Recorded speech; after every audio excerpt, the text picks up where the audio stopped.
والصلاة والسلام على سيد الأنبياء وعلى آله وأصحابه الأتقياء أما بعد لقد خلقنا الإنسان في أحسن التقويم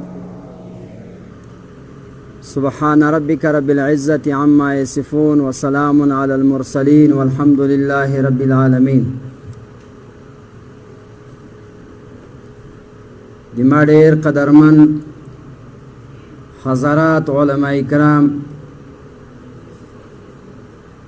او نور دلته په سټیج باندې دیندارو مسلمانانو،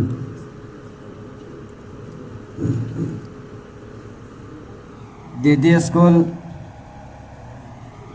اقرا اسلامی سکول د دې نه کزه تعبیر په یو کارخانه او په فیکټری سره وکون تقریبا دا به بعید او لري نه وي.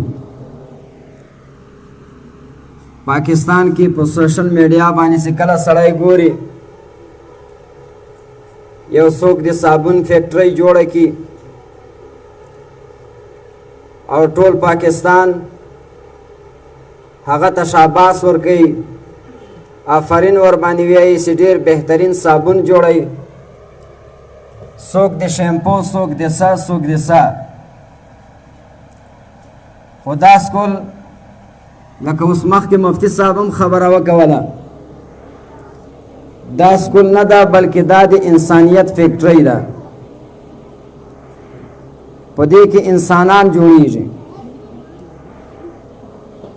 زه تفصیل ته نه ځم، انسان خالص صرف دا غوښو ته نه ویل کړ کېږي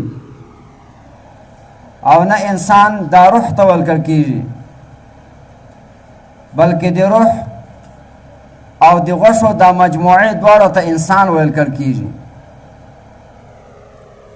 دا روح دا خپله غذا غواړي او جسد او ډانچه دا خپله غذا غواړي،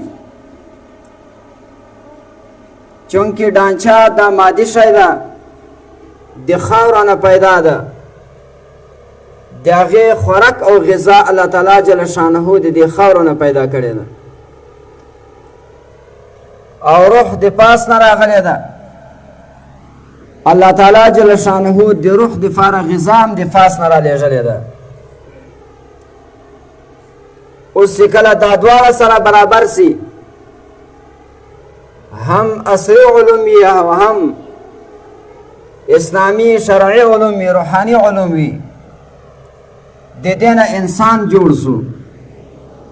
نو په دې اقرا کې انسانان جوړېږي، دا د انسانیت فیکټری ده، د انسانیت کارخانه ده. مسلمانانو ورو اصل شی د موږ د تاسې دپاره هغه دا ده چې انسان هم د جسد دپاره غذا پیدا کړي. عصري علوم دا خپل کړي او په خپلو او په خپلو بچیانو باندې هغه زده کړي، او هم د روح دپاره غذا پیدا کړي. اوس دا خبره به تقریبا ډېرو خلکو کوله چې عصري علم کله حاصلوي خامخا به ته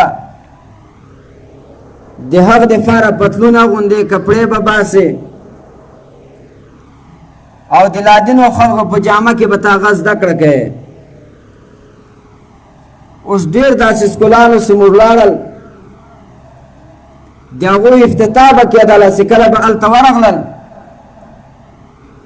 د سکولیانو او د طالبانو په مابین کې تفرقه دا ممکنه نه وه چې چا کړې وی.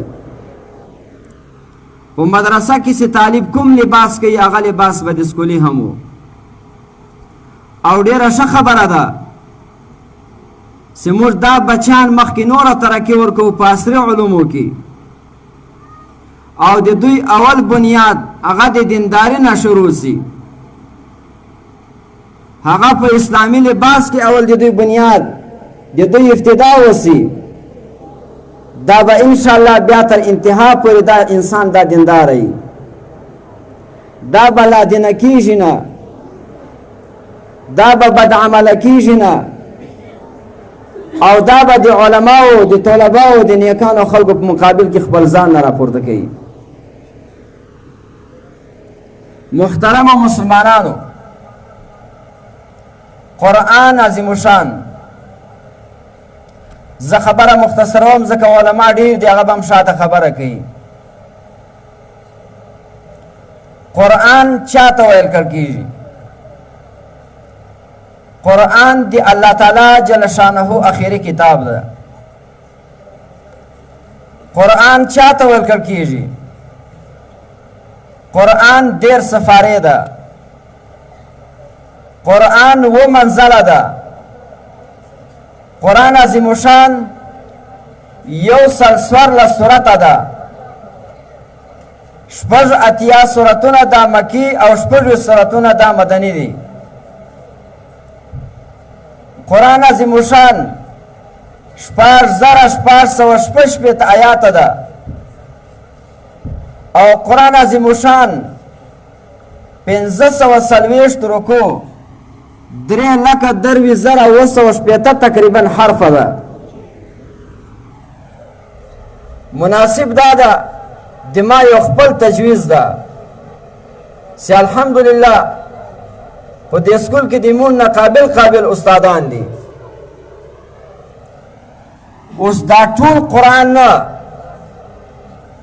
بلکې په هر سکول کې په هر داسې اداره کې باید چې دا سکولیانو ته خالص صرف 1500 آیاتونه د دغه ترجمه په دې سکول کې کېدلی دا به ډېر مناسب و. ځکه په ټول قرآن عظیم شان کې 1500 آیاتونه داسې دي چې په هغه کې د الله تعالی اوامر او د الله تعالی جل شانه نواهی هغه پکې ذکر دي. نو دا انسان لکه څنګه چې دلته مثلا دی په ناظره باندې قرآن زده کوي یا حفظ د قرآن کوي یا قرأت کوي د هغه سره سره به دته دومره عبور حاصل و